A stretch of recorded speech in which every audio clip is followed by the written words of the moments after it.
Sir, sir.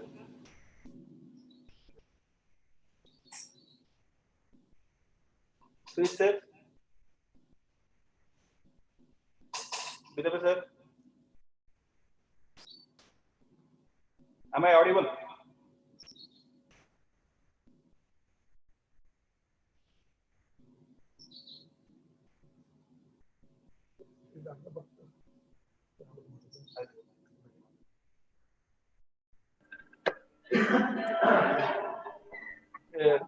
Sir.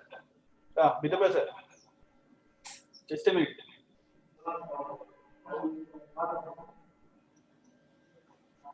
ಅದು principal ಮಾತಾಡ್ತಿರ್ತಾರೆ.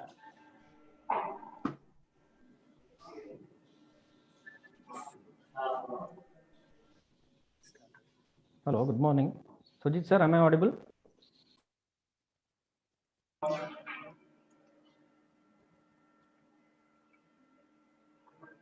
Sujit sir, am I audible? Let's start. Am I audible? I'm good. Okay. Stimesh, you are audible. Thank you.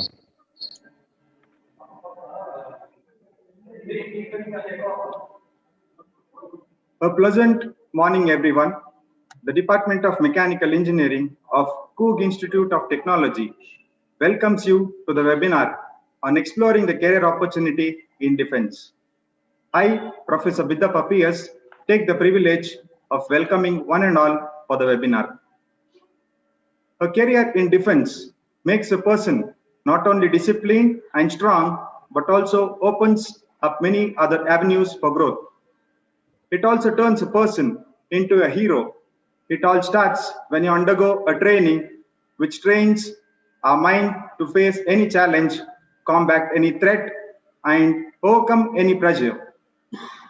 A career in defense forces entails a huge number of opportunity for those who want to lead an adventurous life, for those who have a strong sense of duty towards the nation.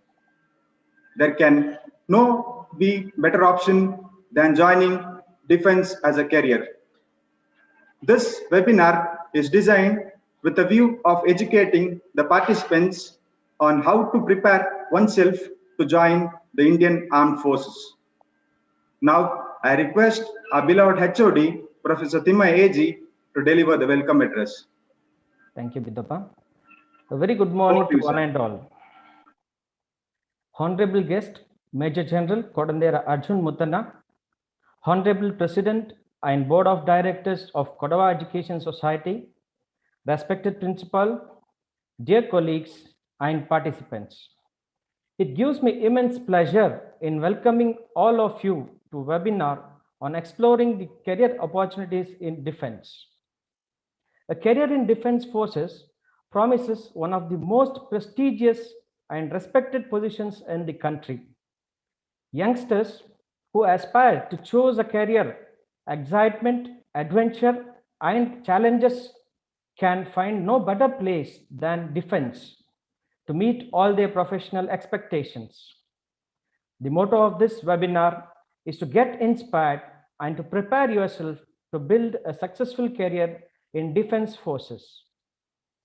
We are really fortunate to have Major General Kodandera Arjun Muttanna as a guest speaker for today's session.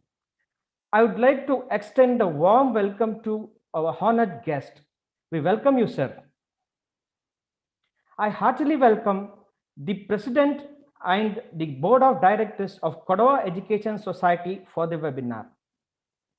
I take this opportunity to welcome our beloved Principal, Dr. M. Basavaraj, who is our source of inspiration and guiding force. I feel honored to welcome all the participants and my fellow mates on this occasion. I'm sure that you will feel enriched with knowledge after completion of this session. I welcome you all once again to the webinar. Hope that you will all have a great time ahead. Thank you, one and all. Over to you, Bidappa. Sir, now I request our beloved Principal, Dr. deliver the inaugural address.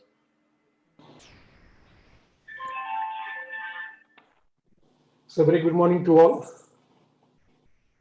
I'm extremely happy and indeed the Department of Mechanical Engineering is conducting a webinar on exploring the career opportunities in a defense. The Major General, Mr. K. Arjun Muttappa, today's the resource person, Professor Timaya, AG, HOD, the coordinator, Professor Vidyappa, PS of Mechanical Engineering Department, and my dear colleagues and my dear student friends. First and foremost, I thank our resource person, Major General Mr. K. Arjun Muttappa, for accepting our invitation. Firstly, we should feel that I'm a proud Indian, and motto of every individual is to serve the nation in the field you choose for the development of the nation. And today we are conducting a webinar on a career opportunities in the defense. Let me brief about that. To talk about the career opportunities, there are many opportunities after 10th standard, after 12th standard, diploma and engineering. A career in a defense service is considered one of the most respected and privileged, a prestigious career in India.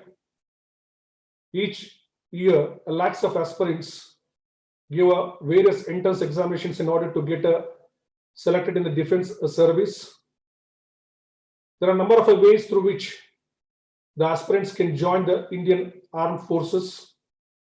Today, our expert is going to focus on how an engineer student can join the defense services as an officer. And we are also going to discuss how to build the career in defense after engineering.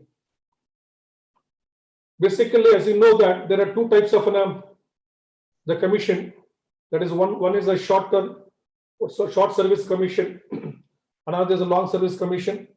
The short service commission is for the 15 years, and long-term service commission is for till the retirement, that is at the age of 60 years. Let me just take an example of the Indian Army. So here the entry level, the type at the entry level at the university entry level, and what is the student's age should be there, and he should be unmarried, and the age should be 19 to 25, and he should be a qualification B of any branch. And mode of selection is nothing but a SSB, that is Service Selection Board. The second is nothing but a TGS, that is called a technical graduate course in engineering, and the age limit is 20 to 27 years. And the eligibility criteria is nothing but the BE, and the students who are in the pre-final and final year are eligible to write this examination. And the mode of selection is again it's an SSB. So almost the same criteria holds good in the Indian Navy as well as the Air Force, where our expert, Dr. Muttappa sir, will get in. Okay, we'll give a brief. Okay, we'll give a detail about how the Indian Air Force and the Navy, the procedures. The various procedures in place that helps the engineering students after successful completion of a bachelor or a master degrees are mentioned below, and our expert will explain in detail. And these are the procedures, that is combined defined service examination, that we call a CDS. Second, we call the TGS, that is a technical graduate course, where the students are eligible, and the students entrance scheme. For a technical graduate course, the BE and university entrance scheme, UES, the B is qualification sufficient, whereas combined defense service examination, it is CDS. So UG and PG students are eligible for that. So wherever training academics, where trainings are going on for the defense, so Indian Military Academy, the training takes place at Dehradun, and other officers training academy will take place at Chennai. Then Indian Navy Academy takes place in Kochi, that is in Kerala. The Indian Air Force Academy, the training will take place at Hyderabad. So we are proud to say that the Corps has given the highest number of defense personnel of Karnataka state to serve the nation, and also blessed with a great man. That is Mr. Field Marshal K.M. Kariyappa, and he was the first Indian Commander-in-Chief of an Indian Army. He led Indian force on the Western Front during the Indo-Pakistan War of 1947, and he was appointed as a Commander-in-Chief of the Indian Army in 1949. Yesterday, we all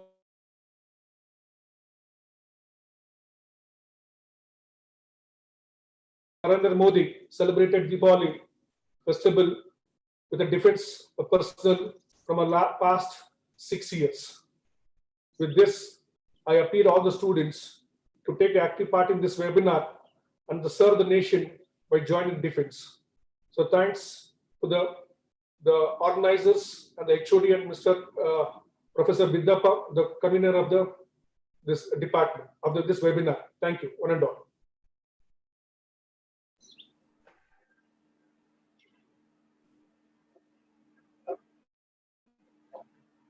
Thank you, sir. It gives me immense pleasure in welcoming our today's resource person, retired Major General Kodandera Arjun Muttana. Major General Muttana is the son of late Lieutenant Colonel Kodandera Muttana and Pattamada Gangama. He did schooling in Sainik School, Bijapur, and attended his pre-university college at Government College, Bangalore. He then pursued his MSc and MPhil in Defense Studies. He joined the Indian Military Academy as NCC entry candidate and was commissioned as Second Lieutenant in December 1978 in Infantry Garhwal Rifle Regiment. Major General Muttana has had stints in key border and insurgency terrorism affected areas and various headquarters. He is also the author of a book entitled Enabling Military to Military Cooperation as a Foreign Policy Tool, Options for India. General Muttana has set up Karnataka State Police Center for Counter-Terrorism and created its Counter-Terror Response Force, the Gurkha Force, in the year 2010-2011. He then retired in the year 2016 as Additional DG, NCC of Bihar and Jharkhand. He is currently the Director HR of Trident Automobiles in Bengaluru.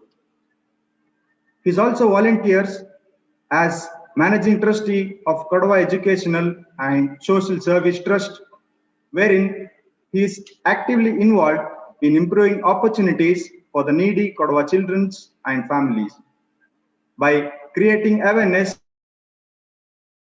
options for youth of Kodagu district. A warm welcome to you, sir. Now I hand over the session to Major General Muttana. Over to you, sir. Yeah, good morning, Jai Hind, and thank you all very much for the nice words by the principal, Mr. Baswaraj, by Biddappa, and of course, Mr. Timaya, the HOD also. Also interesting to see we have such a large number of participants. Interesting to see that we also have a Tendulkar in the audience. Hi Ramesh, how are you? And it's nice that at least sometime I have a Tendulkar in my audience at least. I must say I'm very impressed by the detailed information that the principal had about the various types of entry into the armed forces and the various career options that are available. And I must say that his information is pretty there. I mean, a few odd things are there which would possibly get clarified as you listen to what I'm going to say, tell you all. Just a couple of corrections. Mr. Bidappa mentioned that I did my PUC and then MSc and MPhil. Actually, in the army, we have to study quite a lot. And my MSc and MPhil were earned while I was in the army, while I was in service. I did my graduation from Government College, Mangalore. And then I was also in the NCC, and that's how I ended up joining Indian Military Academy as an NCC C certificate cadet, which is an option available to quite a few of people who are in the NCC. Field Marshal Karyappa became the first commander-in-chief of the entire armed forces. That was, he was the commander-in-chief of the Army, Air Force, and the Navy. And it is only afterwards, after some time, that they separated, the government separated the three services out, and each service has its independent chief of staff, that is chief of army staff, chief of air staff, and chief of naval staff. Now to start, I have a presentation. I will share the screen and I will go with the presentation. On and off, I will get out of the presentation so that you can see my face and you don't have to just keep looking at the screen itself. As the principal, Mr. Baswaraj, had mentioned, armed forces, profession of arms and joining the armed forces has to be a passion. We cannot look at it as a pure career option, though of course in today's world it caters for what we all look for in a job: salaries, perks, and privileges, and some amount of benefits that are available to in various jobs. So that is an option.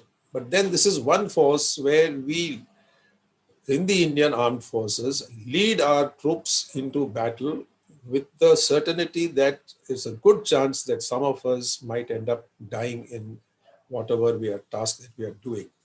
And of course, when I say whatever task, it's not building a bridge in Bombay railway station or something like that. But then it is, of course, serving in the hard areas and when required to defend the nation's borders, like what is happening in Ladakh these days and what happened to Colonel Suresh Babu and the 19 other brave JCOs and NCOs and Jawans who laid down their lives defending our territory. So it is a profession. And for those of you who feel that, joining the armed forces means that at the end of studies, please, you have to correct that impression, because we do have to study a lot. We have to become experts in our profession. Okay, let me now go on to my PowerPoint presentation. And so I say, why do we join the armed forces? Of course, the principal did mention that we serve the nation. But more importantly, I would say that there is always a challenge of adventure and danger. You are in harm's way. You have to surmount whatever challenges you have to ensure that you have to have focused mission accomplishment. And the interesting thing here is that it is not that you yourself who has to do this. You have to get your team of men, the troops that you command. You have to motivate them to make sure that they do the job that you have been assigned to do. Joining the armed forces, of course, makes you a member of a very esteemed organization, respected organization. And soon as you join, you become a lieutenant or a captain, depending on what type of an entry and what qualification you have. You introduce yourself as Captain Ramesh Tendulkar, and you are nothing less than Sachin Tendulkar himself, because you are distinct. You are not Mr. Ramesh or just some Ramesh, but you are now Captain Ramesh, and that makes one very, very important difference. The army believes that you have to have the potential to accept training, and therefore, and only after that, after the training, is that you will become a good leader. Of course, they look for whether you have some intrinsic leadership qualities in you, qualities that can be developed. And the army trains you on how to approach a problem, how to analyze a problem, and how to solve it.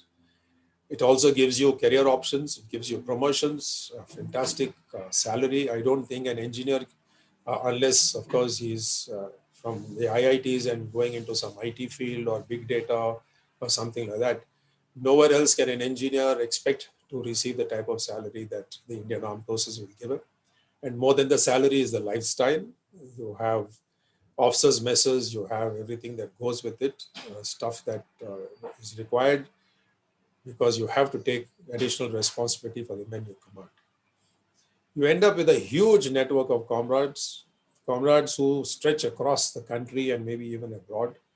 They're not just friends, they're not just casual acquaintances, they are your blood buddies, as you can call them, people who have sweated and bled along with you while in training and later on in service. All it needs is a call, and they are there by your side for anything that you need. And this is something that you can't get anywhere else. I mean, today it's been 4 years, nearly 4.5 years since I have retired from the army. But even today, my best buddies are the buddies who trained with me more than 40 years ago in the Indian Military Academy. We meet up very often. We are in touch with each other. And it is a friendship where, you just have to say, I need help. And people are there just doing what is required to be done. Your training period, during your training, you get a very handsome stipend. As a matter of fact, joining Indian Military Academy or the Officers Training Academy, the format is such, even the Air Force and the Navy, the format is such that since you're a graduate and you have joined, you are actually given the pay and allowances equivalent to the old appointment or the old rank of second lieutenant, which itself works out to something like 60,000-70,000 rupees a month. Of course, not all of it is given to you while you're under training, but you end your training with a handsome balance to be able to, you start life with a good thing. When I did my training in Indian Military Academy, we didn't receive a stipend. As a matter of fact, when I got commissioned, my father gave me in those days 500 rupees, which is about 3 months' salary, and told me, okay, son, here you are, all the best. And that was the last time he ever gave me any money, because after that it was me and my salary. One interesting thing here is that all entry and selection is completely merit-based. There is nothing like, recommendation or some influence or some paying some money or something to get selected. Today, if my daughter or I don't have a son, okay, if my daughter was to join, be rest assured that I cannot influence her selection in any way. Not only me, even the Chief of Army Staff cannot influence the selection of his child into the armed forces. Even if, say, the president or the prime minister of the country wished his child to join, there is no way they can influence the selection of that child. I mean, this is something that is sacrosanct in the armed forces. The principal, Mr. Baswaraj, had mentioned about Coorg and the traditions and historic traditions of Coorg. I'll just give you 2-3 slides which will just show you what is it that has happened in Kodagu. You can see that we have the 2 Mahavir Chakras of Karnataka actually have been won by brave soldiers from Kodagu. Squadron leader Devaya, of course, who was awarded it posthumously more than 22 years after his gallant act in 1965. We have Colonel Ganpati still alive, who won his Mahavir Chakra in IPKF. We have a number of Veer Chakras, and of course, we have a number of Shaurya Chakras, some of which have been posthumous. Those of you who have been to Markara would have seen Major Mutana's statue near the town hall. And that is how, as the principal said, you get an opportunity to serve your nation in the most ultimate of all manners. We also had some amount of gallantry awards before independence. Surprisingly, when I was doing some research, we found that there were 2 medical officers who had been awarded the Military Cross, one as early as 1918 in Palestine and another one in 1942 in Italy. Sorry, in 1945 in Italy. And of course, we have General Ayappa, who was awarded the Member of British Empire. He had been in as a Japanese prisoner of war for nearly 2.5 years. And he had conducted himself in such an exemplary manner that he was awarded the Member of British Empire. Field Marshal Karyappa had been awarded the Order of British Empire, and General Timaya the Distinguished Service Order for his contribution during Second World War. Of course, there are a lot of other awards which our Jawans have won. Some of it is well recorded, a lot of it isn't, and we are in the process of ascertaining those details. We have a large number of veterans, as you can see, We have 11 lieutenant generals and air marshals, 16 major generals and equivalent, 26 brigadiers. And considering that the entire population of Kodagu district is barely 7 lakhs, I think this is a very handsome number. And for those of you who are aspiring to a career in the armed forces, we have a large number of officers currently in service in the armed forces. Some records that we have, not absolutely accurate, but then we have a lot of it. The senior most officer now is Lieutenant General C.P. Karyappa, who is commanding a corps, and the junior most, I would say, in one way, is amongst the senior officers, his Brigadier Subodh, who is commanding a brigade in the Kargil sector. I see a lot of ladies, young women are part of the audience. So you can have motivation to see that we have 11 women who are there in the armed forces. As a matter of fact, about 2-3 weeks ago, I was having a very interesting talk with Major Vinita and also Captain Ishwari. Extremely motivated ladies, very hardworking, and they are, I would say, amongst the best in the armed forces. Now the process, if you're going to look at how the selection takes place, I think I'll just take a break from the PowerPoint presentation now. Yeah, so I'll just take a short break here. As I said earlier, that this is a profession, and if it is a profession, the selection system is looking to see whether the candidate has some sort of a inherent or intrinsic ability already existing. So if they are looking for something that is special in the person, and for that, the preparation is not like, say, for an examination that you just go and study for a month or 2 months. Okay, that is fair enough for the written examination. But for your SSB, a lot of people believe that you can go and join SSB coaching academy in about 1 or 2 weeks. They will make you ready to face the SSB. I feel that is a very, very wrong attitude and a very wrong approach. What you need is to, over a period of time, develop yourself into what the armed forces is looking for. And as we go ahead in the presentation, I will show you what exactly are these qualities that the armed forces are looking for.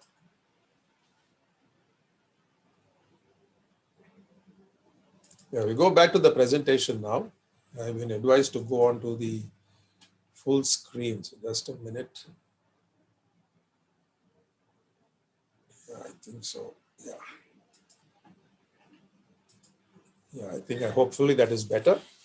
As the principal, Mr. Baswaraj had mentioned, you can apply after class 12. We can also apply after graduation. And when we say after class 12 or after graduation, actually, you can apply while you're in your final semester or in the final part of your class 12 in anticipation of passing your class 12 examination or passing your graduation. Like in my case, I was in my 3rd year of BA, and sometime about 5 or 6 months before my final examination, my application process started. And those days it used to be all hard copy, and you downloaded and sent out an application. And side by side, my selection process went on. I went for the selection, SSB, and then I cleared my SSB rather, and then I had to give my final examination. So it was pretty tense, because if I didn't pass the exam, clearing the SSB would have been of no use. But then I cleared the examination, I came in the merit list, and finally I could join the Indian Military Academy. I've talked about permanent commission and short service commission. We will go on and clarify this, or as a matter of fact, let me do it here itself. The short service commission essentially is a 10-year commission, which can be extended to 14 years. And it actually it's a good option for people who would like to experience a bit of life in the armed forces. You earn a decent amount of money. You can save up a decent amount of money. I was doing this exercise for my nephew who's joined the Navy. He was selected to join the Air Force. His name is Pradhan Kushalappa, and he was so tall that he was found to be unfit for the Air Force because of his thigh length. The thigh length was a few millimeters too long. And then the Navy called out to him and offered him a short service commission, and then he finally took that option, went for his training to the Naval Academy, and presently today is on board, serving on board a ship. So he gets to do 10 years. And then when we did the math for his salary and his savings, we realized in those 10 years, you'd be able to save up a considerable amount. I mean, a few, 50, 60 lakhs you would be able to save up because of the decent pay and allowances and the opportunities that he has, which would give him a good opportunity to come out of service after 10 years, spend a little while, maybe retraining himself in terms of wanting to do a master's degree or wanting to do an MBA or something like that, or even trying to become an entrepreneur. So that would give him a cushion to do that. A permanent commission is, of course, till you retire. Retirement ages vary. It is not a uniform 60 years for everybody. In the armed forces, in the army at least, if you reach to the rank of colonel, you retire at 54. And then it keeps increasing by 2 years for every rank. I was, as a major general, I retired at 58. So that does vary. Today's style of the process, whichever mode of entry is, you first have to go online to the various websites that are there. I will share these websites with you later on. And you have to check your eligibility. You feed in your age, your date of birth, your qualification and other things, and it tells you what are the various options or categories or branches that you are eligible for. You also register online, and once you register online, you have to make sure that you keep that same email ID and the same telephone number, because all your messages are going to be sent to you by email or through SMS. So you got to have that to make sure you don't lose your email ID or your phone, or at least that number of yours, because all activity will be with that. When you register online, please be very careful. Do not make any mistakes. They will ask you for some amount of data in terms of your 10th standard certificate and certain other data. Make sure that you enter the data very, very correctly. Please do not try and do it on a telephone. Please do it only if you on a computer, maybe in a cyber cafe or someplace, or even at home, where you have a good internet connectivity, so that you don't lose your registration halfway through. In a lot of cases, you have a written examination. The written examination has a merit because there's no pass mark as such. So they pick the required number of candidates. I will be discussing that a little later. Following the written examination, set of candidates, the top set of successful candidates, are called to the Services Selection Board. It's online today. You are intimated that you are cleared to join the Services Selection Board. You can go online and make your selection of the city and the time frame. They give you different options. The calendar is given to you. The cities are given to you. You can take your choice, and then you report for your Services Selection Board. It's a 4 to 5 day process. We'll talk about that a little later. Immediately after the Services Selection Board, if you are successful, there is a medical examination. We'll talk about that also a little more. And finally, there is a merit list. Now, this merit list becomes very important. As the principal, Mr. Baswaraj, had mentioned, there are a large number of candidates who are applying, and the competition is very, very intense. If you do not come in the top set of candidates, I mean, that is in the merit list, there's no way that you are going to join the Indian Military Academy. For example, in the army, in the women's category, there are 25 seats every 6 months. And the competition is so intense, you have something like 3,000 women applying. So you can imagine if only 25 have to join, what is the type of rejection rate or selection, how tough the selection can be.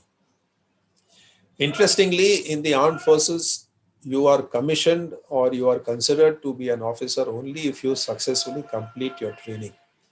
If for some reason you do not clear your training, you will be withdrawn from the academy, and that is the end of your career in the armed forces. Unlike a lot of private and government jobs where you are appointed to the job and then you are trained and placed on probation, in the armed forces you are trained. If you are successful in completing your training, all aspects of your training, only then do you get your commission. Okay, there are a set of written examinations, as you can see, conducted by the Union Public Service Commission.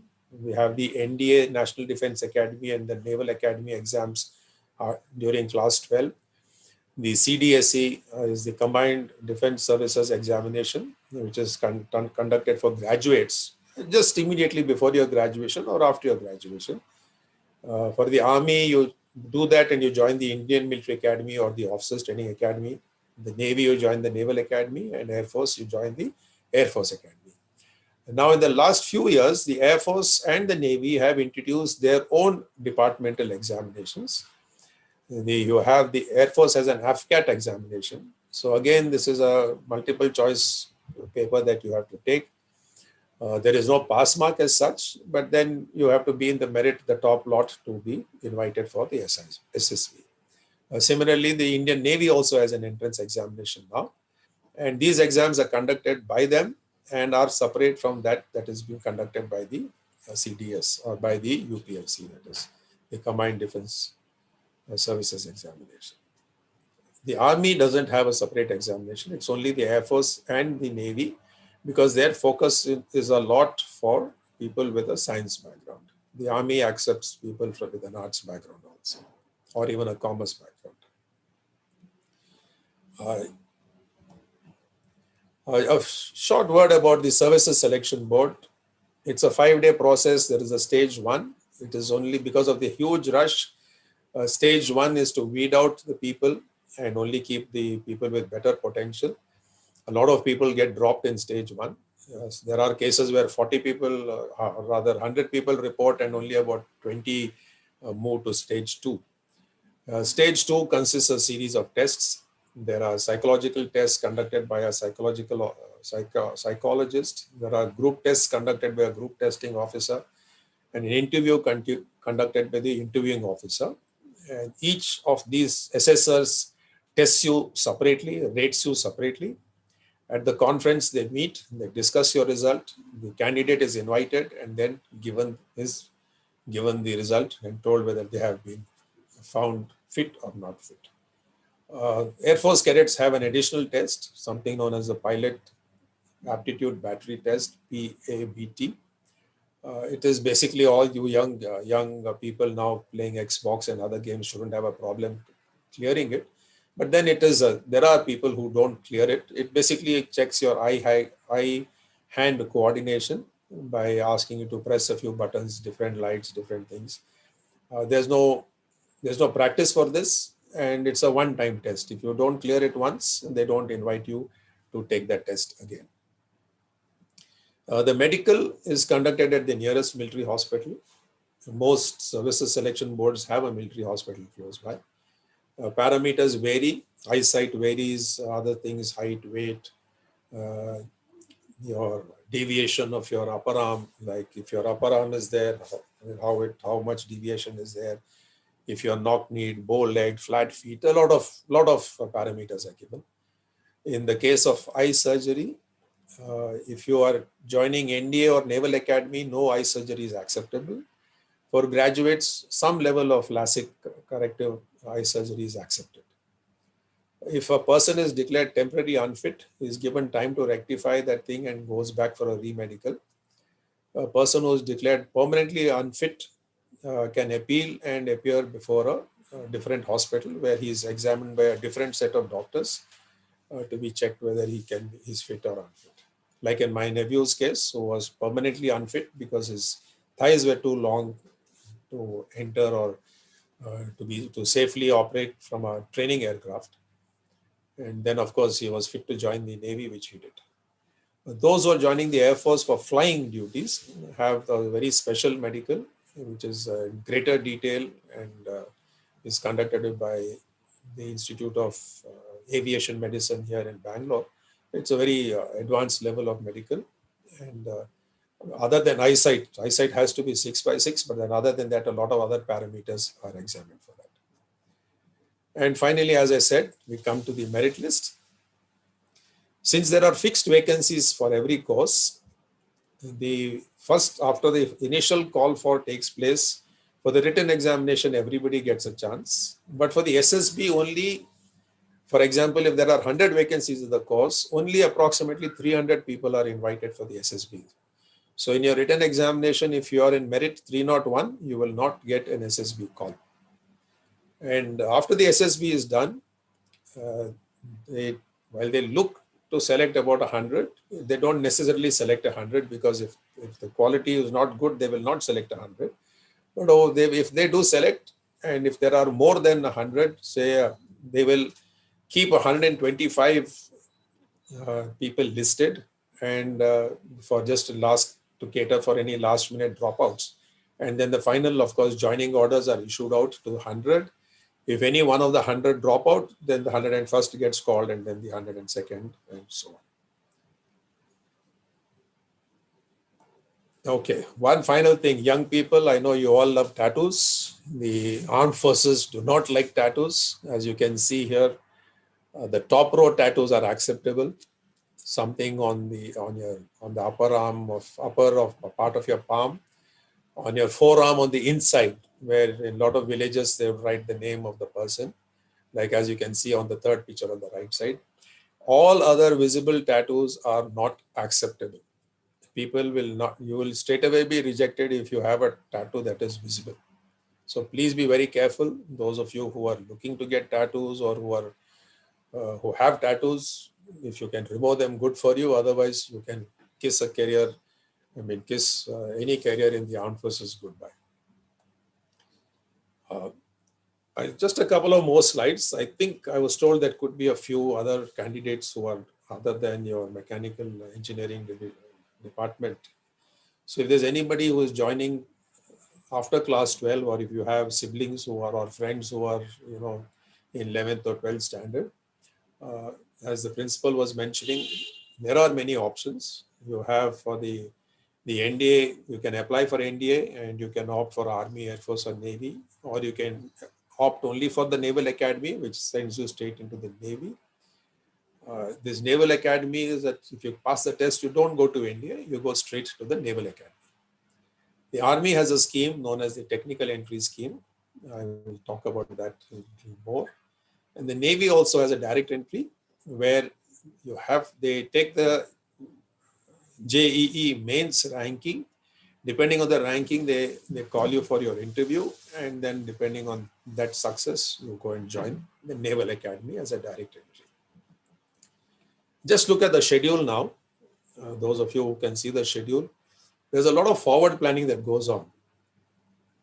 So if you were to join the NDA course that commences in June 2020, the notification would have started in August 2019.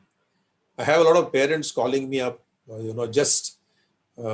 in the month of May, and saying that my son is interested in NDA. I said, you missed the boat, because the notification came out in August last year, and the application should have been completed by September last year. So it is not that you want to take the exam and you can register just 1 month before.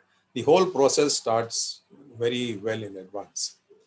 So these schedules come out, they are available, and it's a pretty long cast. All are about 8 to 10 months in advance. So if you are keen on joining the armed forces after your final examination, your process should be starting in your 7th semester, in the beginning of your 7th semester itself. So that your process will start through your 8th semester, and then finally you join soon after you finish your 8th semester. That was for boys only. Now for girls also, we have the Armed Forces Medical College. For this, of course, you have to take the NEET examination, registration. Then when the notifications comes out on your Armed Forces Medical College AFMC application, you have to mention your NEET number.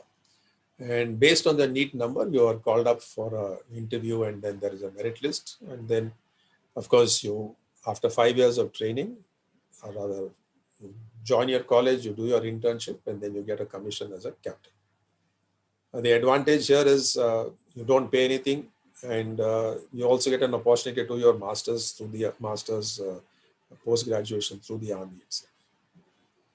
This is the technical entry scheme that I was talking about for boys, those who are in 12th standard. You finish your 12th standard, Notification comes out around May, June, a little after the CBSE results are out. And generally the cutoff is 70% to apply. And after they screen all the applications, they call you for SSB, and generally the cutoff at that stage is between 85 to 90. 1 year it was 93% also. And of course there's a medical and merit list. And this training is a little different. You do 1 year basic training as a cadet in OTA, Officers Training Academy, Gaya in Bihar.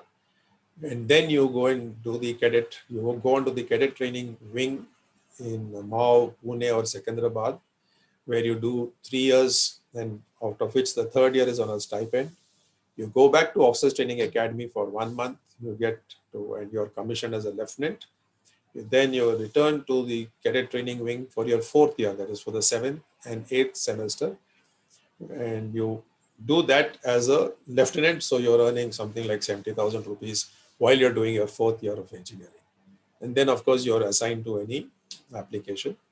And as you can see here down below, for the course that started in January 2020, the applications opened in May 2019. So you can see the difference. In May 2019, it opened, ended in 8th June 2019. So if somebody woke up on 9th of June, it was too late. So you have to look at it so much in advance. Yeah, I will now again stop the share and connect with you all. In case there are any questions, if anyone is looking to post any questions on the chat so far, you're welcome to do that. I'll try and monitor the chat so that, or at least the admin can tell me if there's anything on the chat, and I'll sort of keep a note of that and include that in my talk. So far, so good. Any feedback?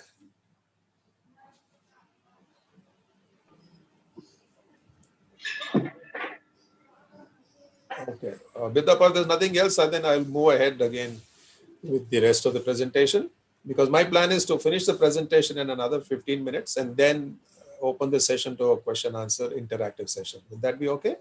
Yes, sir. You can go ahead, sir. Okay. Oh, Mr. Tendulkar has a question. The next NDA exam, yeah, I will share that detail with you later on.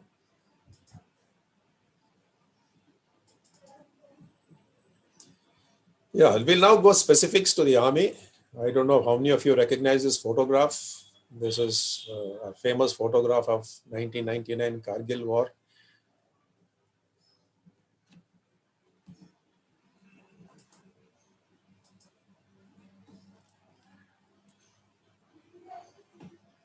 Yeah, one sec. Yeah, so we have graduates. Principal was keen that you should only focus on the engineering graduates, just in case you have any siblings, you have any friends and you'd like to tell them. So for graduates, you have the regular commission for men only and the short service commission for women. The armed forces have now, the army has now started giving permanent commission to the women also, but the mode of entry is only through the short service. So after they enter through the short service, they get screened, and after that they will get screened for permanent commission. There's no direct permanent commission for women as of now. So you apply maybe before graduation or after graduation, take the examination, go for SSB, and if you're in the NCC, you get, of course, a special vacancy. For IMA, you have to have the written exam with, I think they dropped one question paper. In SS, if you are going for short service commission, you don't have a written examination. You only have to go for the your SSB. Engineering graduates, principal had mentioned the university entry scheme. I think CIT should make an effort to get a team to come for your campus selection in the third year, or at least make sure that your students can participate in campus selection, which is conducted possibly in Mysore or some other place. You go for your campus selection, and one thing that the army is generally looking for is that a person should not have any backlogs. And this is my advice to anyone who's starting or has got more exams to go. Please do your best not to carry any backlogs. You could have, of course, unless there is some exceptional circumstances like an accident or some illness. Other than that, not clearing a backlog is an indicative of a person's lack of focus. So people are a little chary. I am know for certain that the Navy does not accept any candidates who have backlogs. So be very careful. The university entry scheme is there. After the SSB, you finish your engineering and then join the Indian Military Academy for a permanent commission. The advantage here is that your final year's fees are on completion of your training. The final year college fees are reimbursed to you as part of the arrangement that is there. So this is a good scheme, but I think the college has to get involved to make sure that the students get an opportunity to be screened by this thing. The selection process can vary. In some institutions, they ask candidates to go to do a run to see whether they are reasonably fit. I remember there was a case like this that happened, I think, in PES college, and a lot of candidates felt that why were they being assessed for physical fitness? Well, the Army makes great amount of demands on your physical abilities. So it is very important that you are physically fit also. You have the technical graduate scheme, again, something that the principal had mentioned. You apply maybe in your final year or after graduation. There is a merit short list based on which you are called for an SSB. There's a medical and a final merit list. And then, of course, you have a permanent commission, or you have is that since to join the Indian Military Academy, you need to have a normal graduation, that is 3 years of study. For a technical graduate who has done 4 years of study, when you get commissioned, you get 1 year of antedate. That means if you were commissioned in the year 2022, say December 2022, for all purposes, your seniority will be taken as December 2021. So if your batchmate is a 3-year graduate, 3-year graduate person, and you are a 4-year graduate, so that person seniority is in December 2022, and you as a 4-year graduate, seniority would be in December 2021. So you get an antedate, and that antedate is, of course, compensates for your additional studies that you have done. There's no impact on pay and allowances, so all you get is, of course, just the seniority. Coming to the Navy has decided to go tech except for very selected fields. So they want all their officers to be minimum of a BTech. So if you are a non-science student, there's no options in the Indian Navy as of now. I mean, very limited option, I would say. The branches are there. You have the executive, engineering, electrical, education, medical. Each branch is different. The executive, of course, is the branch which is generally people who command and who are the bosses. The engineering branch will be the boss of the engine room. The electrical guy will be the boss of the electrical department. And the education is for your in-service education that is conducted. And medical is to make sure that people stay fit. So as you can see, the executive branch has a number of sub-branches. Right now, I will not go into these details because you will have to do some amount of research, and I will be able to help you. The last one is the Marine Commandos, very famous Marine Commandos, very highly trained, very successful. They have done a lot of armed interventions. They did it in Bombay during the 2611. They have been doing it on the high seas also, wherever there have been hostage situations and other things. Very, very effective. But Marine Commandos options only open to those with a permanent commission, not for short service commissions. The engineering, of course, has got different branches, and so does the electrical. So as I said earlier, you can apply in class 12, and of course for graduations also you can apply. There is a need to take either the CDS exam or the Indian Navy entrance test also. And if those who are in the NCC, of course, none of you would be, I suppose, but there are vacancies for the NCC also. Various options, website is available. It gives you different options. I've just repeated what I told you earlier. And the Indian Navy entry test, this is conducted twice a year. It's an online exam. As you can see, it has got multiple choice questions and the subject is vast. The good thing is that it's available, the syllabus is available, sample papers are available, so you can always prepare well and take the exam with full preparation. The Indian Air Force, again you have branches. Flying branch again are generally the bosses of the Air Force, and the technical branch make sure that everything that is to work, especially the aircraft, are all properly functional. The ground duties branch have their own duties, like the airfield management, the aircraft control tower management, and so many other duties they have. So as you can see, in the flying branch, you could be in the fighter stream, you could be in the transport stream, or in the helicopter stream, depending. So you get assigned once you finish your flying. And then, of course, if you're a fighter, then you could be flying Rafale or Mirages or anything else. If you're in the transport stream, you could be flying the C-130 Hercules or an AN-32 or so many other transport flights. And in the helicopters, of course, you have the advanced landing, advanced light helicopter, and of course, so many others. And again, you have a variety of entries. You have a permanent, short service, class 12, graduate. And for all this, you can either enter through the Armed Forces, the Air Force Common Admission Test, or the Combined Defense Services Examination, or the NCC option is also available. In the technical branch, this is only for the engineers. You have, of course, the electronics branch and the mechanical engineers. So a lot of you will be eligible to apply for this. And the ground duty branch, as you can see, I was saying air traffic controller, fighter control, administration, and a lot of other branches which you can join. And there is more training for that. Parameters are also there, so that are available on the website. I will help you with that.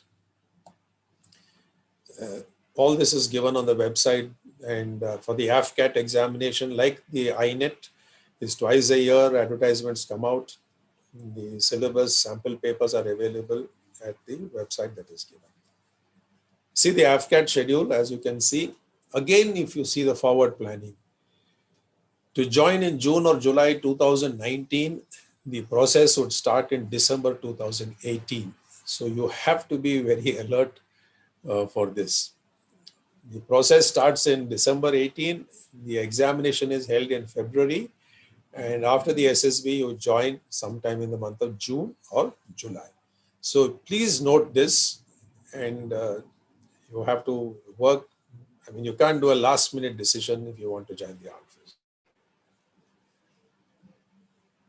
The UPSC schedule, I think Ramesh Tendulkar wanted to know. The next examination notification will come out on 9th of June in 2021. I think I've got the dates a little mixed up. I'm sorry for that, but I will clarify required. I think the NDA exam 1 is a little, dates have got mixed up. But as you can see in the NDA exam 2, which is the notification is on 9th of June 2021.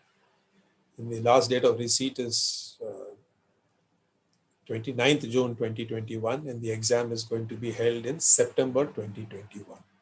So these are all schedules for 2021 itself. So the NDA exam 1,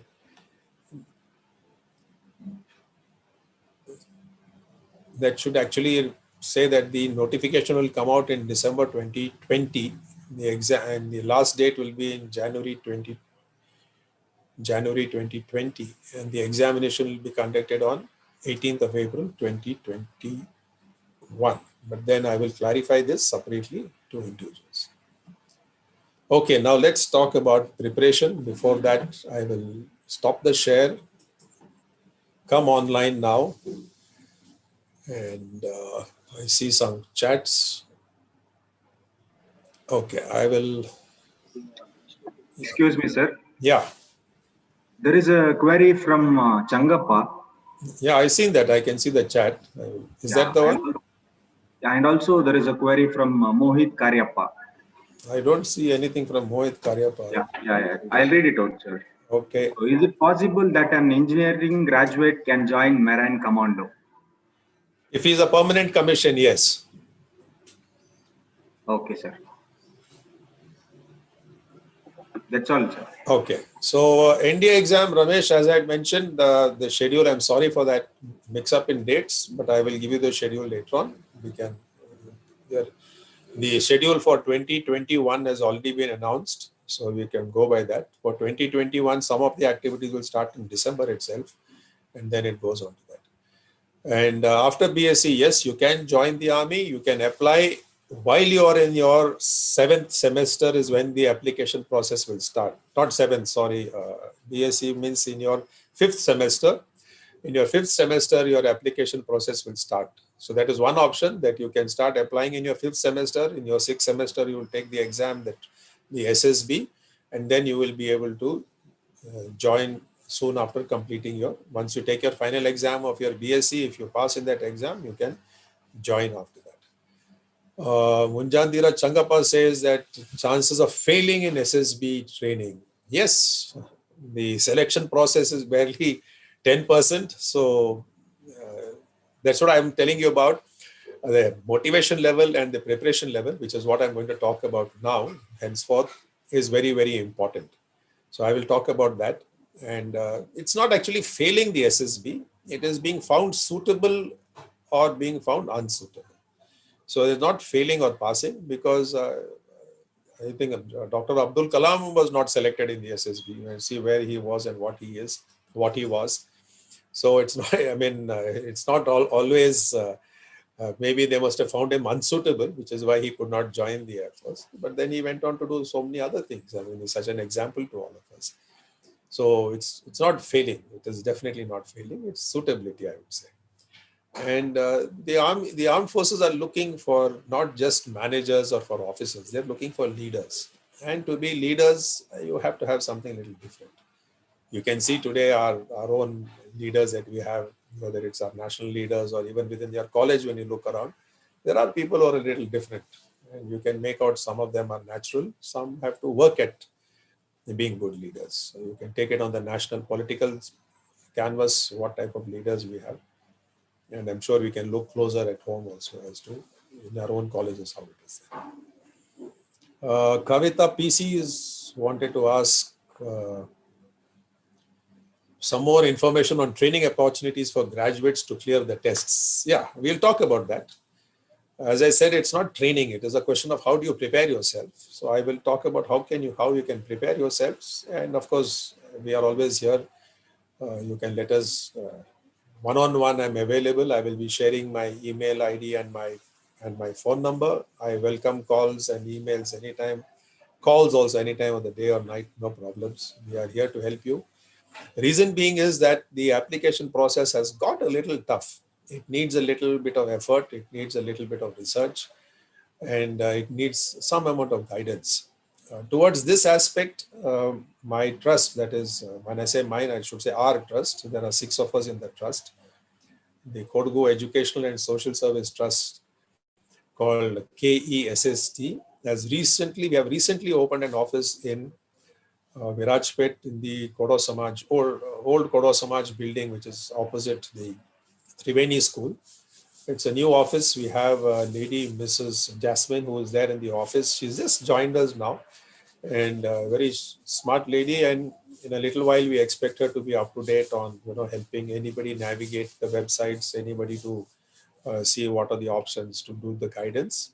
And any doubt she has, she'll get in touch with us, and we will be able to handhold you when you are filling in your applications or when you're ascertaining some information. As I said, I will be sharing my email ID and my phone number. Anyone who's interested, you reach out to me. I will send you privately. I will send you some Word documents or PDF documents for you to read, understand, and then get back to me to discuss. And then I'm sure we'll be able to help you further. NDA.org, I think a better website would be to see the UPSC schedule. I have the schedule. Let me see. I don't know if I can share that. 1 second. Let me just try that.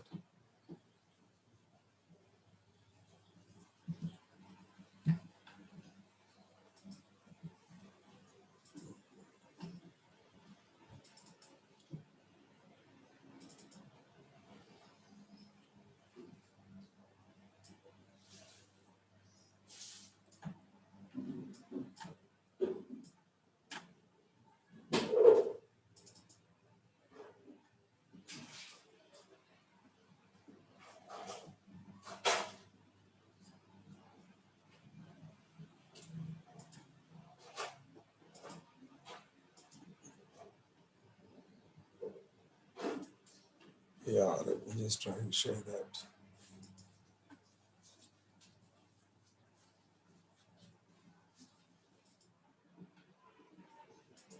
So as you can see, I don't know if you can see this. Can anyone confirm to me? Anyone Yes, sir. confirm? Yeah, you can see that. So this is your examination schedule. This is of 2020.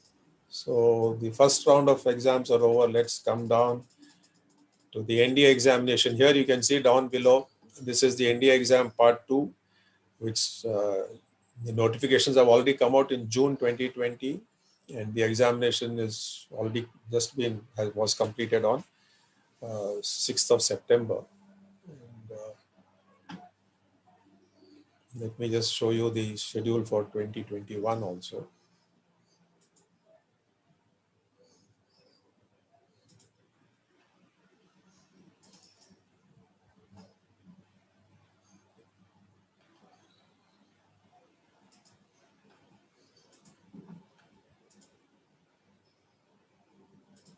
Yeah, the 2021. Can you see that? As you were saying again, now you have the Combined Defense Services examination. Today is the 17th. Yeah, today is the last day for application for CDS. The examination will be on 7th of February. NDA examination, Ramesh Tendulkar, as you can see, 30th of December is the notification, 19th January is the last date for application, 18th April is the date of examination, that is for the first one. And as you can see here, the second one is in June 2021 with the exam in September 2020. Yeah. Don't see any other questions. So, okay, somebody talks about I'm a final year. Sujit NS or somebody else wants to ask you. Mithun Mache wants to know whether a Jawan can become an officer. Yes, there are a lot of opportunities. Mainly one is that if you are a Jawan and after about 1 year of service, you can apply. In the army especially, you can apply to join as a regular, as a commission. So you go to the Army Cadet College. You again go through a written examination, internal examination, written examination, SSB, and then you join the Army Cadet College, which is in Dehradun. After 3 years of training, because most Jawans join as non-graduates, so the 3 years of training makes them a graduate because they have to get a graduation from Jawaharlal Nehru University. And then they do 1 year of training in the Indian Military Academy, and then they become mainstream permanent commission officers. So they of course carry their Jawan service towards their pension, overall pension. And of course, while they are in training, they continue to receive their pay and allowances, whatever they are getting as a Jawan.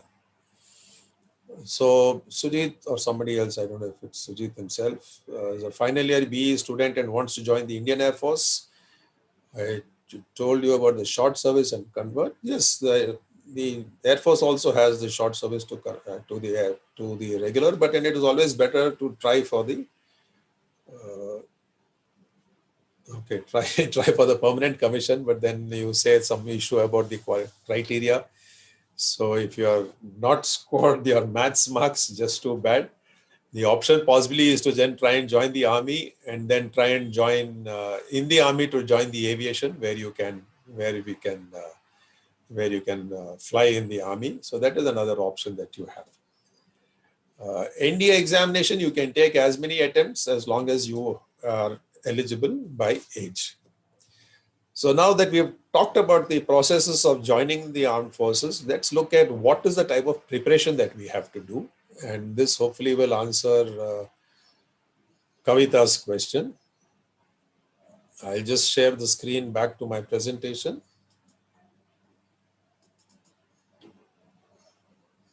Yeah.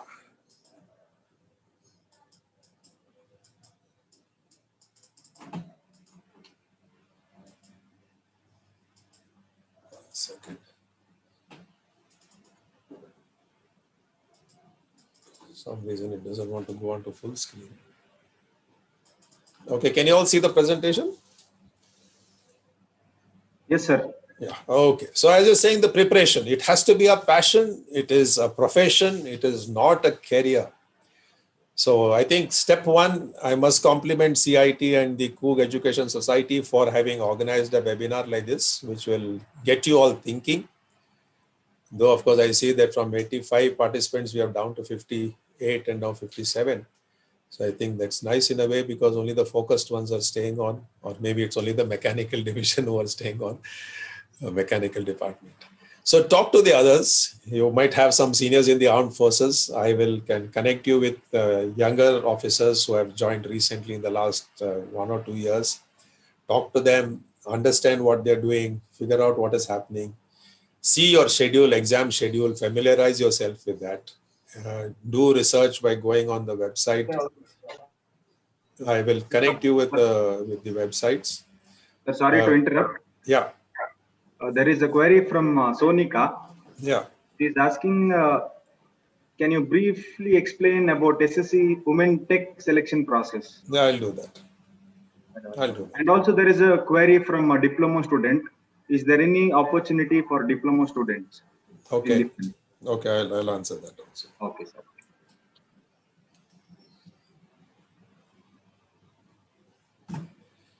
Yeah, so study, or once you have figured out which exam that you are eligible for and you'd like to take, or what entry you'd like to join. So it's all available online today. You can study the syllabus, you should study the sample papers. A few smart people have guidebooks that are available, which are available in most of the stores, especially this Sapna bookstores, they are available. So you can pick up those books, browse through them, go through them, understand what is happening. But all these are towards your written examination. Online, there is a lot of activities for SSB. We'll come to that a little later. So what you got to do is, this is written, doing the written examination. So written examination is all right. It's academic come general knowledge or whatever else, depending on the syllabus, is the written examination. But what is important is how do you crack the SSB, which I think somebody wanted to ask about SSB. So you've got to understand what are the qualities for an officer. And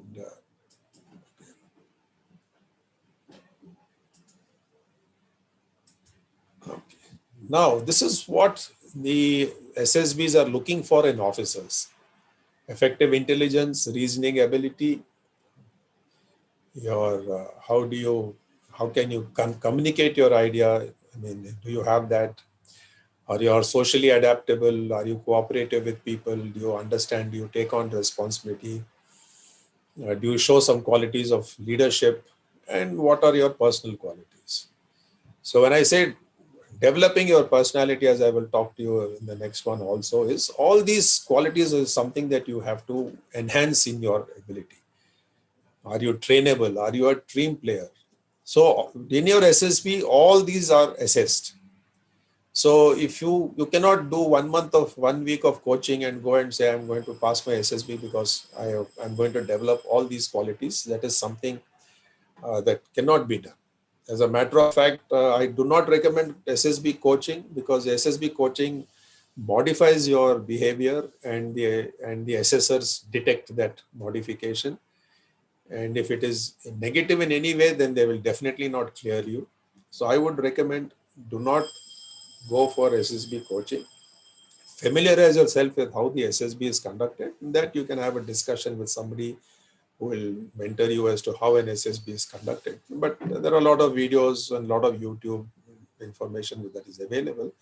But if you go for coaching, they sort of train you to change your behavior, which I don't think is a good thing to do. At the end of it, you don't want to have idiots defending your borders. So I think it is very important that we don't confuse the assessors and get the wrong person selected then. Yeah, now this is what I say. When you are preparing for selection as an officer candidate, you are in college or in school, you have to start developing your personality. When I say developing your personality is these things that I had mentioned to you in the previous slide, which I'm repeating again here. Now for this, there is no class or nothing. But if you are going to participate in your college, in all your activities in college or in your school, where you take on leadership roles, where you participate in extracurricular activities, where you take on responsibilities for your department or for the college, whether it is sports or cultural activities or anything else. When you do all that, you get involved in public speaking, your communicative English improves. English is not compulsory, Hindi is good enough. But from people from South India, Hindi is not good. And if your English is not good, nobody is going to listen to you in Kannada or Malayalam or Telugu, Tulu, or even Kodotak, because they want you to be an officer. As an officer, you have to be able to communicate with international forces. You have to be able to communicate with a wide variety of people. So English and Hindi are important. There are a lot of people who come for SSBs and speak in Hindi. So that's not an issue. You don't have to know only English, but you should be able to communicate your idea. And if you cannot communicate your idea in a language, English or Hindi, then you can't do much. So if you're taking on roles in your college or in your school where you're organizing things, where you are, doing leadership roles, or you are participating in some activity, some of it could be college run, some of it could be student organized. As a group of students, you can organize, say maybe some environmental thing, or today you can do a cleaning drive in your area, you can do a COVID awareness program. I mean, that is where the energy, the initiative, or if I go back to the previous slide, where you see leadership, what is your initiative, what is your self-confidence, your ability to take decisions, how can you influence others, are you a lively person, are you dynamic, do you have the physical stamina? So all these things will get developed if you are willing to do something other than just sit and watch your mobile phone or watch YouTube or something like that. Do all that by all means, but spend some time going out of your comfort zone. Current affairs is very important. I would recommend all of you start reading the newspaper. There is a very nice organization here in Bangalore called the Bangalore IAS Academy. It run by Dr. Arjun Bopanna, who himself has been a civil services exam aspirant, cleared it twice, went for interview, could not clear the interview. And in KPSC, he has cleared KPSC, got appointed, but refused to take up the appointment. He conducts a good coaching academy for civil services, police, and other things. And he also has a very nice current affairs website known as nammakpsc.com. He gives you a monthly update on current affairs, charges you some 50 rupees, which I think is worth every paisa, because it's a very good document that is there. And then, of course, you have to do some amount of basic physical fitness and sports and games. They are not looking for Rambos, they are not looking for heroes, but you have to have some basic fitness. So I would recommend take to running, take to some amount of push-ups, sit-ups, and ideally if you play a lot of games or sports, that will be good. Don't wait for the college to organize it. I mean, as a student activity, what is stopping you from organizing six-a-side hockey, or say five-a-side football or futsal or whatever you call it, futsal? I mean, you can always have set up a number of teams. You can have your own CIT Premier League for different type of sports, including Gilli Danda also. So that's not an issue. Or even those of you from Coorg and like to do Tenge Balipa, you can do that also as a competition. But the aim is, how do you organize it? How do you coordinate it? And what exactly do you do about it? So this is a thing that I actually recommend to all of you and to the college also, is to prepare your students to do develop into leaders. If you clear the armed forces, if you are found suitable, good for you. If not, I'm sure it will only stand you in good stead in whatever career or whatever adult life that you had ahead of you. Sorry. Here are my numbers. Those of you who can see, can you all see that? Can you see the slide? Anybody? Yes, sir. Yeah. So you have my phone number. You have my email ID. Reach out to me by either of these. I would actually, whatever is convenient to you. And if you wish to talk to me anytime, day or night. If I can't take your call, I'll call you back. If you'd like a call back, you can send me a text with your name and what is your interest so that I can give you exact information on that. So I'll leave this. No, I prefer to get out of this site. Can someone copy this and make sure it's available in the college?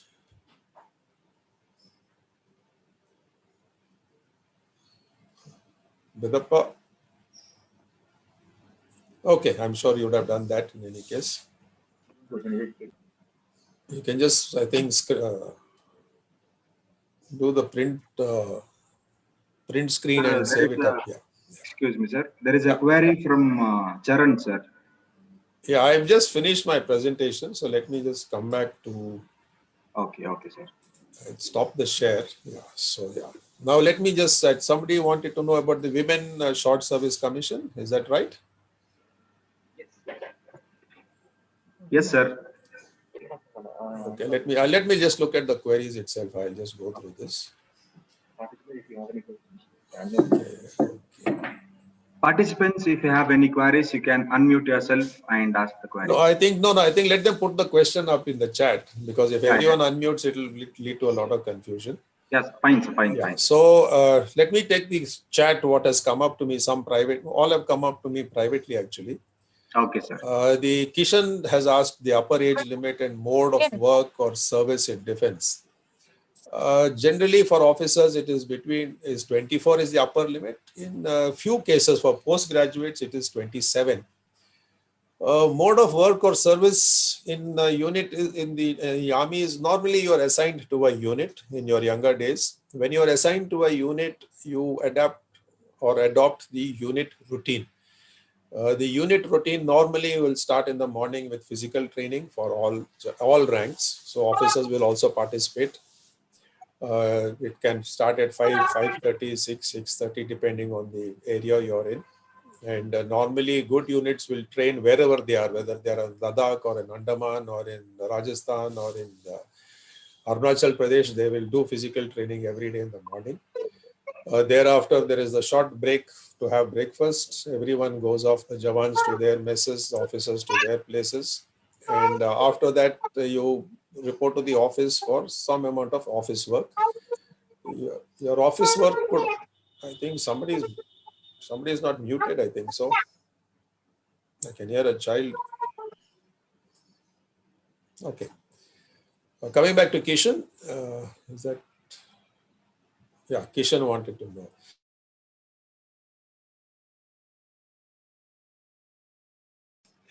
Okay. So the routine will go on. You will have some amount of office work, but as a young officer, you will be assigned some work which could be in the unit, outside the unit. Like say, I'm from the infantry, so someday I could be assigned to conduct firing practice. So I'd have to take a whole team of people to the firing ranges where we will fire some different type of weapons or something. I could be assigned to go to some other unit for some inquiry, or I could be assigned to go and liaise with somebody, the district administration or somebody else. So duties can change. There is a lunch break, and generally there is a little rest after the lunch break for everyone, for Jawans, for officers, for everyone. And then normally in the unit, then there is an evening round of games, what we call again physical training games. So this games is generally what you play with the troops. So it will be football, hockey, volleyball, depending, basketball, handball, depending on what game, how it is being played. And after the games with the troops is over, some officers might go and play officer sport, which is peculiar to officer, like say squash or tennis or something. And then you break off in the evening. have a wash and change. If you are in the unit and you're living in the mess, then you have to report to the mess by a certain time, properly dressed. You spend a little while in the mess, and then you all have your dinner together. All the officers who are dining in the mess. It can vary. If you're in a headquarter, it might be a little different. But generally, it has been seen that an armed forces person is supposed to work 4 times as hard as any other government servant. Someone had done an analysis that an average government servant works for about 1,600 hours in a year, whereas an armed forces person works for about 4,000 hours in a year. But the interesting thing is that these 4,000 hours are outdoors. They include a lot of things, a lot of interaction. You are interacting with a group of, as I said, blood buddies, not only officers but jawans, and it is any day the best. Most of people in the armed forces prefer to do unit routines than get stuck behind a desk, because most of us find that very, very boring. The first time I got posted to army headquarters, and I found that I had to sit behind a desk the whole day from 9 o'clock till about 5 o'clock, 5:30 in the evening. I found it very difficult. But then we all learned and we managed, of course. Kishan wanted to know about territorial army. Territorial army actually, it is an army which is part-time army. You can get a commission up to the age of 42. Again, you are officially supposed to be working for somebody, having a regular job, and your employer should be allowing you to go and serve in the territorial army for 1 to 2 months in a year. And you go and do your training, you serve for 1 or 2 months, and then you go back to your regular job. But in some cases, like say in Kashmir and maybe in Ladakh and certain other places, certain elements of the territorial army are embodied. That means they are put on duty for 1 year or 2 years, because they do a lot of rear area security. For example, in Kashmir, we have ammunition dumps, which are all guarded by territorial army. We have some amount of roads that are guarded. That is when army troops move along the roads are guarded by territorial army. They do duty like everybody else. When they are on official duty, they get paid allowances as per the regular one. So for territorial army, a lot of people are looking at joining the territorial army as a shortcut because they can't join the armed forces. Again, there's a flood of applications and it doesn't really work. I would not recommend to anybody to consider that as your number one option. If you have got a regular job and you wish to join, for example, ONGC has a territorial army division, a battalion. The railways has got one. So if you join another service, government department, from there also you can join the territorial army. If you're in a private job, then your company should allow you to go. Like say in my company, I work for Trident Automobiles. We don't have anyone who has applied to join the territorial army, but if someone does apply, I'm sure we will allow them to go for a month or so. But if the guy says that I want to be off for 1 year, then we might be a little hesitant because we will need somebody to replace that person. So that is a challenge some of us would face if you are joining the territorial army. A diploma holder, who's that? Somebody wanted to know about a diploma holder. A diploma holder cannot join as an officer.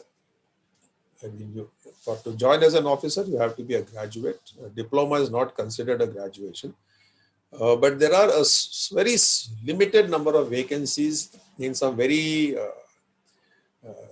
limited organizations, like say the military engineering service, which does your infrastructure and facility management. They would have some diplomas. The engineers would have some limited number of vacancies where you would possibly join directly as a Havaldar, or maybe in an odd case, you would join directly as a junior commissioned officer, that is a Nard Sudhar. Very, very limited cases and very, very niche, small categories of people. So if you want to know something more about this, you can contact me individually. Sujit wants to know about AFCAT exam. Well, the syllabus is there. I have just flashed that to you. I can share you the link of that website. You will have to check on the website. I can connect you with somebody who has also taken the examination, and they will explain to you how they prepared for the exam. My own nephew, who took the AFCAT twice. So the first time he did not make it in the merit to be called for SSB. So he had to go back and study a little more. The second time he cleared it with a decent amount of marks and he got called for SSB. So there's another girl whom I know who has applied AFCAT. She's cleared it twice, but unfortunately for her, she's not been able to clear her SSB. Very smart young engineer, girl, engineering girl, engineer. Shangappa wants to know about NCC certificates have an added advantage for SSB. Not really. I mean, the advantage is that your personality possibly would be a little more developed. If you have been in the NCC, you would have attended camps, you would have interacted with people, and you would have got an opportunity to develop some of your leadership skills, your leadership qualities. So that way it would help you possibly.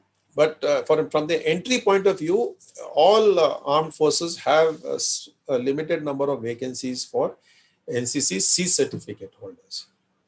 If you're a C certificate holder, that too, they expect you to have either an A grade or a B grade.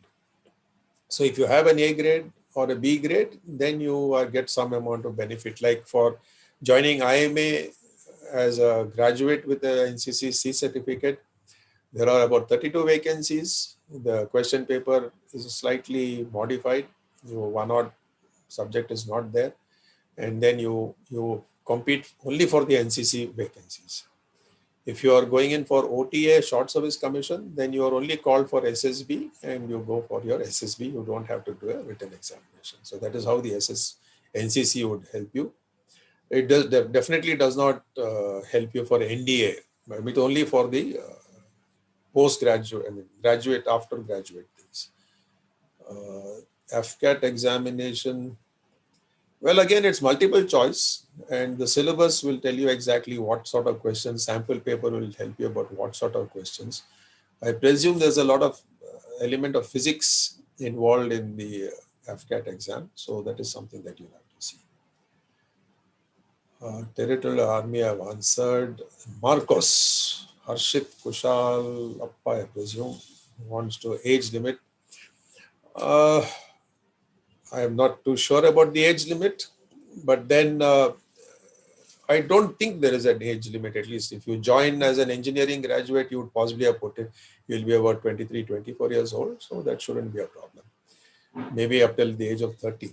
I could always check. So that is it. Mithun wants to know, will a soldier get time to prepare for ACC in the regiment? Yes, the army has an extensive internal preparation scheme for anyone who shows interest to join ACC. Most officers encourage Jawans who show inclination to take ACC. They make sure that they get time off. There is a coaching program within the army for ACC aspirants.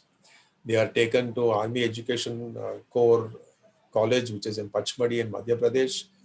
They are kept there completely away from the army routine. I mean, they are on a special routine where they do a lot of English, they do a lot of familiarity with English, and then they study all the subjects for their for that ACC entrance examination. So time is given, but then it needs immense amount of motivation. And I have course mates, batchmates who have joined, very motivated people, and nothing is too difficult. Harshit wants to know on what basis parent regiment is assigned. There are two aspects to the assigning. One is in the army, I can tell you what the army does is the army splits the entire batch into blocks. So the first 20 become the super block, the next 20 become the second block, the next 20 become the third block. And the army's endeavor is to spread out people from each block to different regiments. So if you're in in your block, suppose you're in the second block, and there are 5 of you who are opting for the same regiment, it is quite likely that all 5 will not get the same regiment, because maybe the senior most person will get, or the second senior person will get. So not all 5 will get it. But then the endeavor generally is to help people to get their choice. So you can make your choice for the army. You can make your choice for infantry. In infantry, you have to mention your regiments. If you are not interested in the infantry and you're interested in joining, say, artillery or say ordnance or army service corps, you have to write down those options but you have to also give an infantry option also. So it all depends on which block you come in, and if a slight element of luck is there. And the army does make a preference for people whose parents, whose fathers have served in units. They do, whether he has served as a Jawan or as an officer, they give a little preference for that. Sonika wants to know about short service women technical selection process and few highlights about medical tests. Basically, the SSBs for men and women are the same. There is no difference. Basic physical fitness, and more than physical fitness is in your SSB. When you are made to do obstacles, a little bit of bravery, a little bit of courage will come in, because you have to jump, hold a rope and jump across a ditch or do something like that. It might make sense to practice somewhere. If you contact me, I can help you to get to do some obstacle training in Bangalore, in the present State Police's Center for Counter-Terrorism, which is on the near Kudlu in Bangalore. They have not small, but they have a good obstacle course there, or any of the army courses I can help you to get in, where you can go and do with guided. They will help you to do some amount of obstacle training, but that is not important. If you can't do it, there's no problem. It is not, as I said, we don't want Rambos, so you don't have to do all the tests. So some tests you don't have to do. But if you are interested in doing your obstacle course, contact me. I will facilitate you to do that. So there is no difference whether you're a women tech or women non-tech, no difference in the selection process. It is only the application might change slightly, but otherwise you get called for SSB. In your SSB, it is the same for everybody. And the medical test for women parameters, I'm not too sure, but weight will be one. Basically, the height and weight are the two major issues. And then they have eyesight as another third issue. So height, weight, and eyesight would be the three major issues. Then another thing, this is not specific to women, it is open to everybody. They look at your flat feet, they look at knock knees or say bow legs, those things. And in your hands, they will look at that when you hold up your hand, like suppose, how should I say this, if you can see my hand.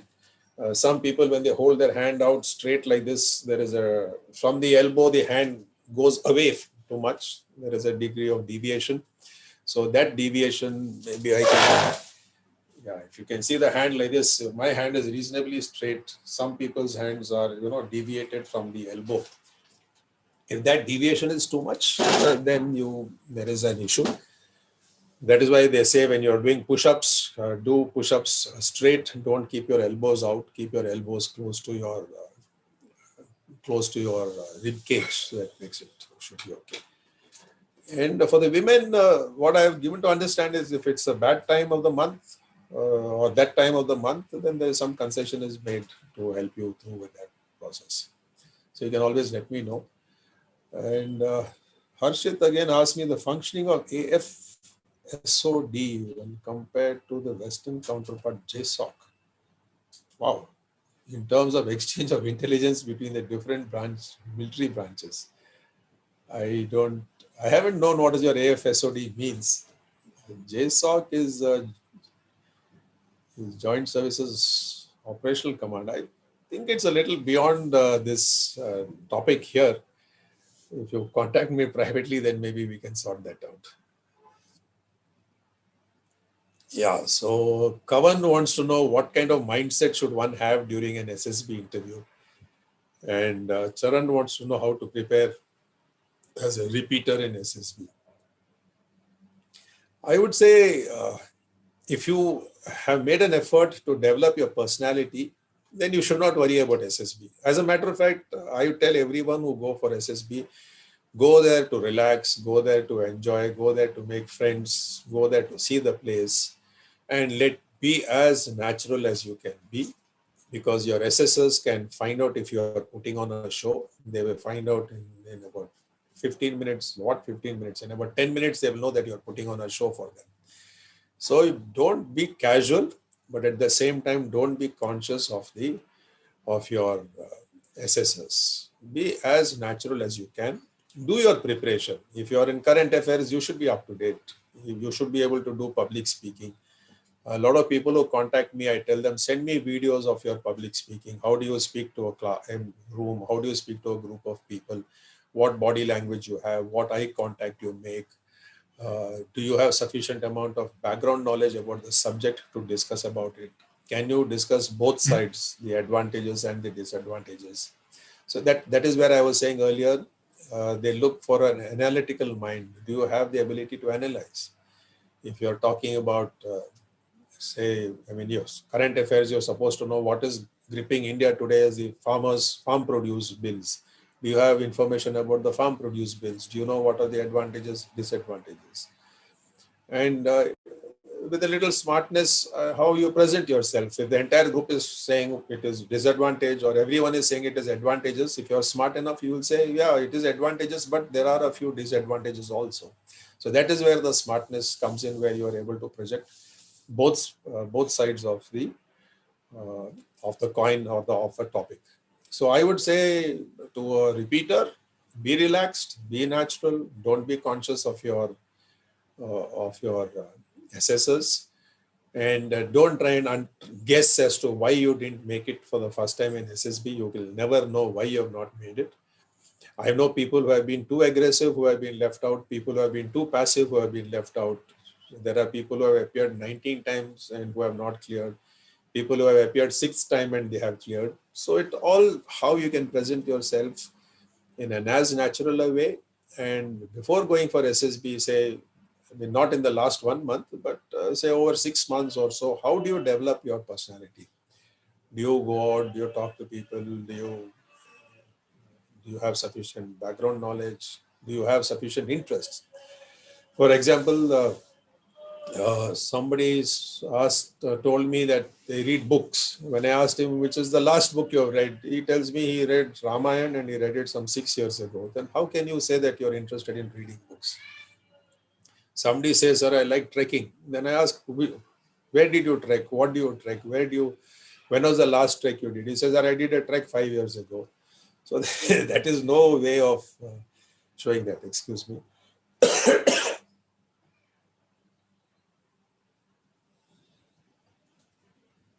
Yeah, sorry.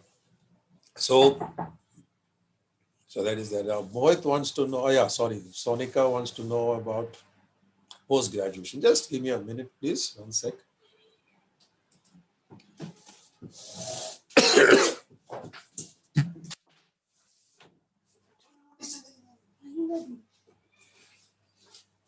I think audio.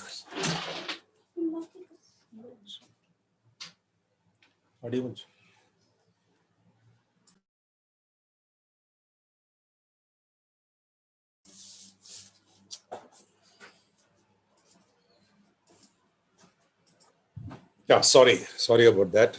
Just having a coughing bout. So I hope I've answered Kavan and Charan's questions. I have a Word document that could help you about how to prepare for SSB, and I could share that with you privately. Sonika wants to know, is it better doing post-graduation after joining the armed forces? How it facilitates? Not really. Say in my case, I did my post-graduation. It doesn't help me in terms of promotion or in extra pay or allowances. But what it does is that it gives me an opportunity to improve my knowledge. It gives me an opportunity to have a better understanding of topics and of various subjects. So that way it helps. But on the technical side, not so much for women as of now, but for men who are on a permanent commission, you get a chance to do your MTech. I have friends who have done MTechs from various IITs, and they have gone on to have good careers thanks to that MTech. But at the same time, there are people who have done MTechs but who have got stuck and not got promoted. So that is also there. Mohit Karyapa wants to know about knee surgeries. Yeah, as long as you are 100% fit after the surgery. So that's not an issue at all. You could have, only thing they normally look for a sufficient gap between the surgery and the time of your medical examination. Yeah, 19, 20, 21, 22, 23 years old, not a challenge. I had a hernia operation 1 year before my medical, and I sailed through the medical as far as that operation went. Of course, I got stuck for tonsils, a stupid thing like tonsils. So I had to come back to my home, get my tonsillitis operation done, and then go back for my medical. So knee surgery is acceptable, but then it depends on how much your entire movement of your knee is. If there is some restriction on your movement, because that they'll check you in detail how much of movement is there in your knee, and if that is fit, then it's not an issue at all. Oh, Harshit has clarified about the special armed forces special operation division. I think we can take this outside, Harshit. Don't have to discuss it here, so we can do that separately. So knee posture, yeah, Kunga, knee posture. Knee posture, I haven't understood. I'm presuming you're talking about, there are two aspects to knee posture. One is knock knees. That is where your knees, when you're standing in a normal standing position, your knees touch or they touch too much. That is knock knees. So that is a disability that army doesn't accept. You could be also bow-legged, like say your knees could be apart, like mine are. My knees are apart like this. So even this has got a limit. If it is beyond a certain amount, then you are considered not to be fit. So there, but knock knees is a definite issue that will make you unfit. So that will be there. Weight and height ratio, Sonika wants to know. Okay, now weight and height ratio, they normally look at your. There is a chart that is available. I'm sure.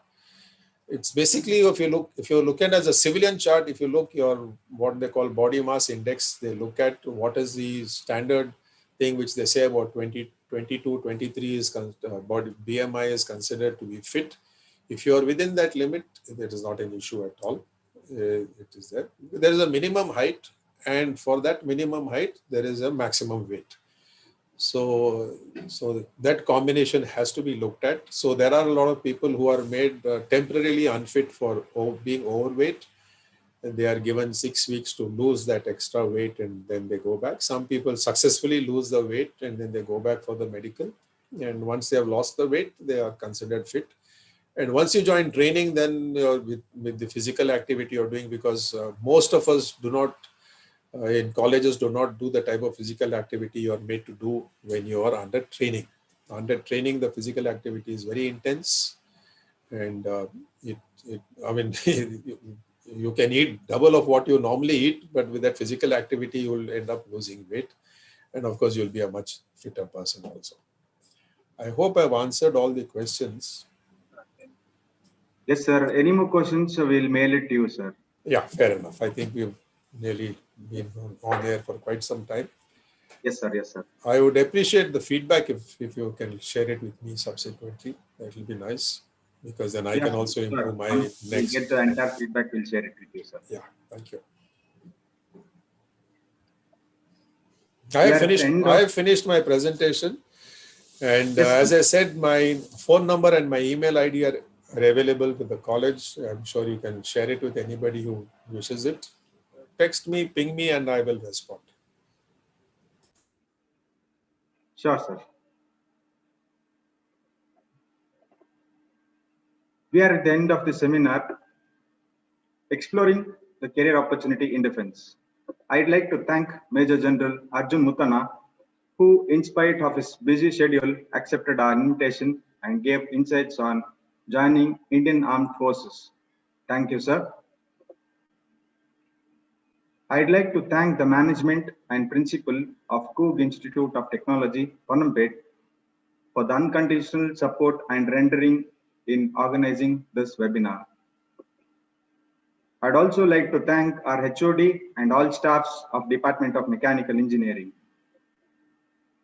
My heartfelt gratitude to each and everyone who have contributed in the smooth conduction of this webinar. Last but not the least, I'd like to thank all the participants for joining this webinar. I request all the participants to give the feedback of this webinar The link of the same is shared in the chat box and also in the WhatsApp groups.